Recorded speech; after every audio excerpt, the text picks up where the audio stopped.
uh, where I'm standing where it all happened at, you know what I'm saying? The first drive-by, you know what I'm saying? With Ray Winston, rest in peace, my homeboy. You know, we was right here in the field, as you can see.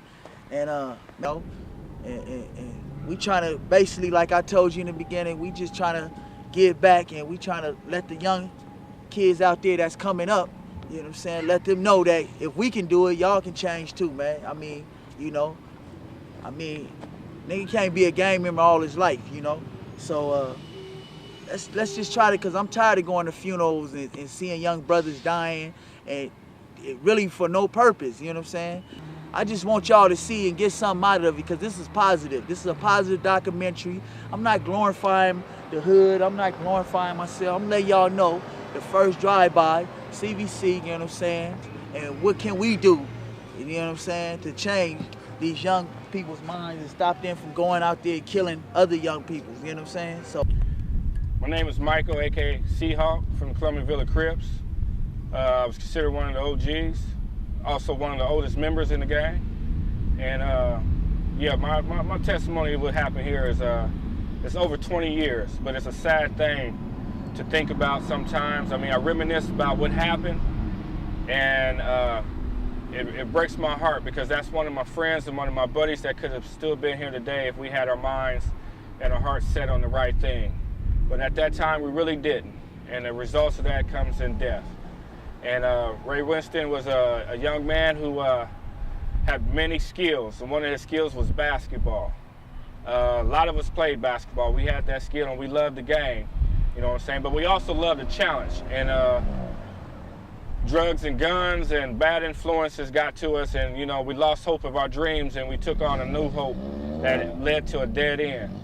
And today we're standing in Columbia Villa, and we're on a site where the old Columbia had its first shooting, and resulted in death. And that was Ray Winston, and it was about maybe 10 to 15 people out here having a good time partying, really not having too much worries, because out here in the Columbia Villa, we really felt that we had a hood that was invincible. You know, you just couldn't come in here and just do what you wanted to do and go where you wanted to go without one of us seeing you.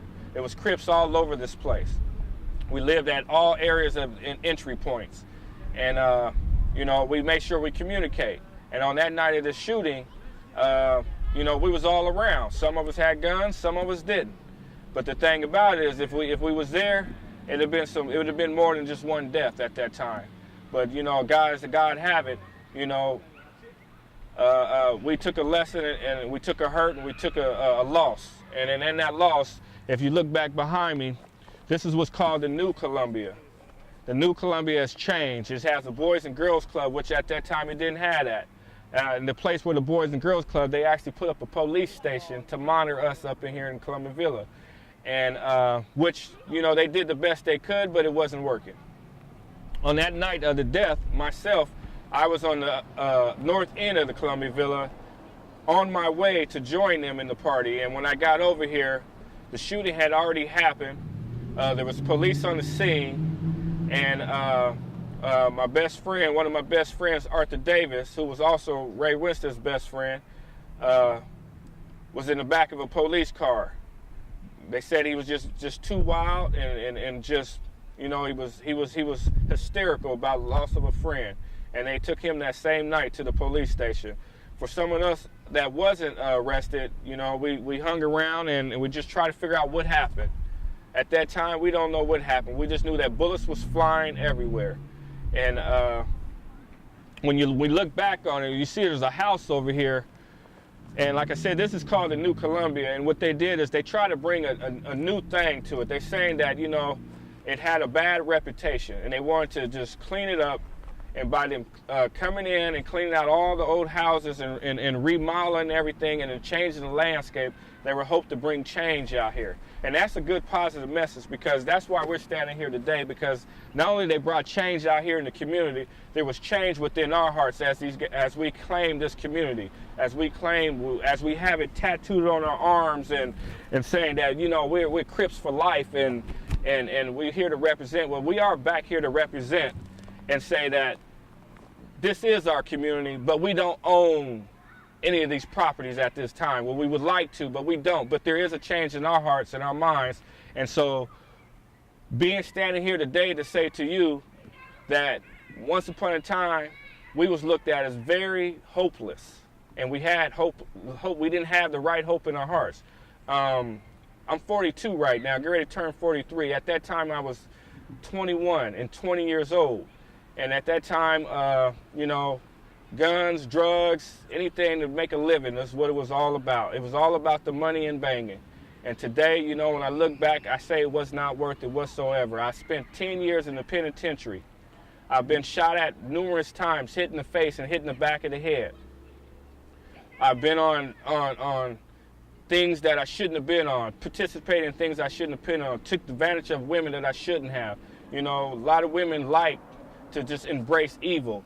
We consider ourselves evil, and we embraced it too. And today I look back and say, you know, I hope my daughter don't do the same thing. I hope my sister don't do the same thing. And I hope you don't do the same thing. And I felt that, you know, if I could bang for the color blue, I could bang for the Crips. Why not can I bang for Jesus? And I figured I need to get on the winning team this time. I've been on the losing team. I've been in prison, and I accomplished those goals. But the thing is, if I ever go back to prison, I say I'll go back with a key. And if I go back with a key, that means I'm going to bring somebody out. And while I'm out here in the community, I say to you, you're going to get out. Gang members don't have to always be gang members all their life. You could have in your heart, you could have a devotion in your heart and dedication to it, but you do not have to have a criminal mind thinking. And that's what it's all about, is having a criminal mind thinking and changing your thought. The Bible says renew your mind. Well, that's helped me renew my mind. And it gave me a change and a thought that I figured, you know what I'm saying, I could come along with my partner and say, if you got a program, I got a program, let's collaborate together and let's make something happen. Let's reach back to people who have vision, who have dreams, and who have hopes, and who wants to make it happen, but they just don't know where to go. We're saying that we're here to stay, and we're here to help. We're here to give back. We're here to love, and we're here to give you hope. Cats that came from California, what got me really banging was the cats from California kept saying us Portland folks was very easy to influence. We wasn't hard, we was just little suckers. They can do what they want to. They can come sell their drugs down here. You had Bloods coming from California saying they was Crips down here. Yeah. You had Crips down here saying they was Bloods, yeah. and they was doing their things, but I understand what they was doing. They was down here getting their money. But as far as I was concerned, I'm from Portland. I'm raised and grown from Portland, so when it came to talking about Portland folks, I'm like, we ain't having that. On top of it, we got our own hood. We ain't claiming nothing from California. We claiming something from right here, Columbia Villa. And so we was gonna represent here. So when they dropped that first sack in their hand, my boy Art came around the corner and said, look, Seahawk, look what I got, man. I was like, what is that? I ain't never even seen crack before. Yeah. And that man said, look, it was the size of a golf ball. He said, man, we can get about 600 with this. Yeah. I said, for real? He said, yeah. He cut it in half. Here you go. I had half, he had half. He said, man, just shoot me 200. Shoot you 200? Oh, okay, it's on and popping. So next thing you know, me and that bro, we was running through the neighborhood like we was kings. Yeah. We was having money in our pocket. Everybody else was like, oh, what's going on? Well, of course, they come with drugs, come with guns. Right. And basically, we've been educated. Yeah. You know, we both done prison time, and we had to do time. Instead of time doing us, we did the time. And out of that, it turned around to become very prosperous for both of us and saying, you know what, we're gonna change. Not that prison changed us, it's just the simple fact that we started looking at our mistakes that happened in our lives. And then brothers that was joining the gang out here, basically some of them had, you know, family problems, you know, and they was like, oh, they got love out here. And of course we was trying to rise. We used to mix folks right across the street over here. It was like, you know, right here was a park over here, and we was like line up over here in University Park and let's get mixed in. We was mixing people in over there.